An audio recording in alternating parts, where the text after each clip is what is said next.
To make chili con carne, cook a whole chopped onion, then add a whole chopped red capsicum and some garlic.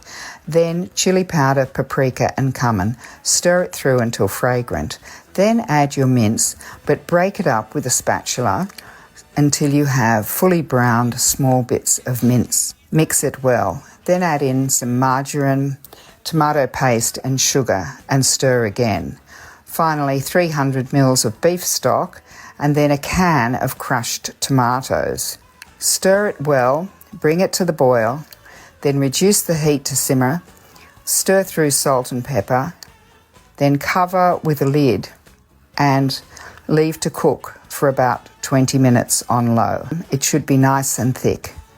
You can add extra water if you wish, but add a drained can of kidney beans. Allow it to sit while you make some rice. A cup of rice in 2 cups of boiling water with some salt in the microwave for about 15 minutes.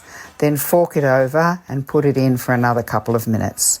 Then serve up your rice, your chili con carne and finish with some creme fraiche and chopped parsley if you wish.